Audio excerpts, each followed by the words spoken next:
Nagpapasaklolo ang 16 na Pinoy na nagtatrabaho sa isang scam farm sa Myanmar dahil sa naranasang pang-aabuso. Ang isa sa kanila nilalatigo pa ng mga Chinese na employer. Nasa frontline na balitang yan, si Rainiel Pawid, exclusive.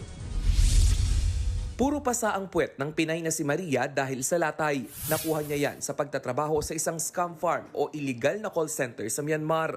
Nitong Miyerkules, nakausap pa ni Maria ang kapatid sa Pilipinas bago kuhanin ng Chinese employer ang kanyang cellphone.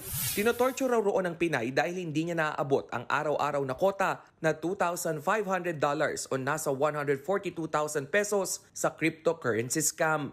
Dahil sa paulit-ulit na panglalatigo, may halong dugo na raw ang dumi niya. Kung hindi po sila patatakbuhin sa gym ng 5 hours, papaluin po sila. Gamit daw po yung, alam niyo po yung pinagdampi daw po na charger? Yun po. Tapos may mga wire daw po. Yung pag tumama daw po sa'yo, talagang masakit po kasi bumabaon daw po yung wire. Naging trabaho rin daw ni na Maria ang pagre-recruit ng iba't ibang lahi para maging empleyado ng scam farm.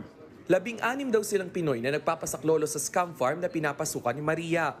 Ang iba niyang kasama tila wala na raw sa tamang pag-iisip at hindi na nakakapagsalita dahil sa matinding trauma. Sa larawang ipinadala ni Maria, makikitang tila nasa isang liblib na lugar ang scam farm. Parang nasa bundok ito at walang ibang establishmento sa paligid. Kinumpirma ng Department of Foreign Affairs na nasa delikadong lugar ang mga scam farm sa Myanmar. Karamihan, if not major, yung hindi lahat, ay nandoon sa mga areas na kontrolado ng mga rebel groups.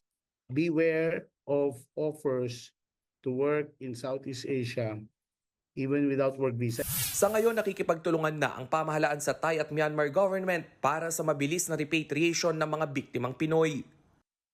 Maproseso man, iniikayat ng gobyerno ang mga Pilipino na dumaan sa DMW Registered Employment Agency upang hindi maging biktima ng transnational scam farm industry. Talamak umano ang scam farm recruitment sa Cambodia, Myanmar, Laos at ilang bahagi ng Southeast Asian region. Nagbabalita mula sa Frontline, Rainiel Pawid, News 5. Mga kapatid, Julius Babaw po. Iba na ang may alam at may pakialam sa panahon ngayon. Para sa Frontline ng mga balita, mag-follow at mag-subscribe sa social media pages ng News 5.